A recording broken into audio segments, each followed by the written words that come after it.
It's funny that I've had to take this course during one of the toughest parts of my life that I've ever faced. Um, a lot of you don't know that when I was 12 years old, I was diagnosed with a chronic neurological disease that you can't see.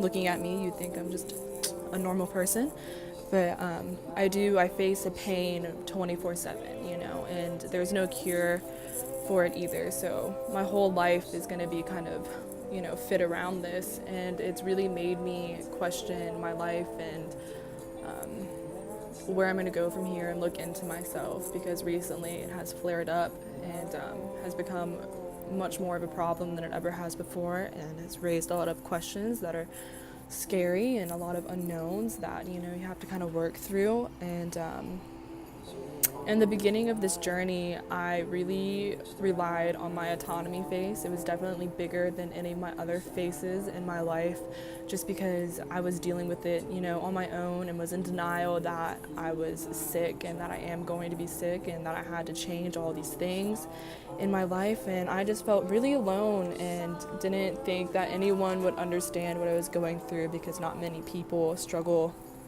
with what I'm facing at such a young age, and being a freshman in college, which was really hard. And so I didn't talk to anybody about it, and I kind of just was really withdrawn, and I learned a lot about finding happiness being alone, just because that's what I thought I had to do. But moving into college and living with a roommate has really forced me to open up.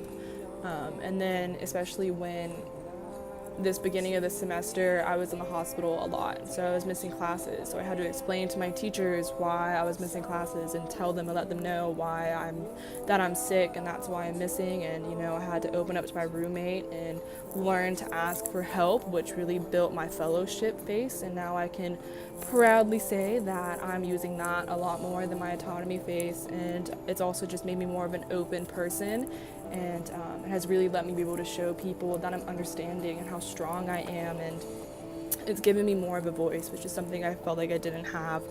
And I have really found fellowship with my roommate, who's now my best friend. She's really taught me that I'm not alone and it's okay to talk about these things, and it's made me realize that yes, I'm a very independent person and I can do this all on my own, and I can be strong with myself and not lean on others, but it's okay to. And and sometimes you have to. And especially with my parents, I've learned to start being really honest with them, because if I'm not honest with them, then I'm not going to be able to get the help that I need and be healthy like I should be and need to.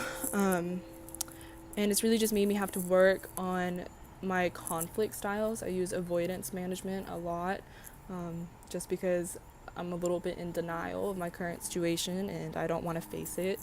And so I kind of just make jokes and laugh about it and kind of like avoid it and like, nah, let's not talk about that. But opening up and facing these challenges has really made me learn that I can't do that, that's not healthy for me, it's toxic. And so it really taught me that I do have a really big relational gap, because I look at myself and I think that I'm really reserved and independent, and that I put on this really good face that everything is fine and there's nothing wrong with me, and that I don't need help, and that I'm not struggling, and that I'm not in pain, and I'm not all of these things, and that I'm really tough. But my roommate likes to knock me down a peg any chance she gets, and she's like, I see you struggling, I know you're struggling, but that's okay, and I see you even though you don't think I do. And my parents have really taught me a lot, that they see that I'm just still a child, like I'm just 19 years old and I'm so small in comparison to what I'm going through, and they really see that, which has really been a grateful journey to learn that I'm not alone. And I guess that's probably one of the biggest parts of my identity, that this disease has made me be a lot of things that I'm proud of. It's given me such strength, and has taught me that I have these people to lean on, and showed me that I'm not alone. But it does come with, its problems, and I've had to definitely learn a lot, but I'm grateful.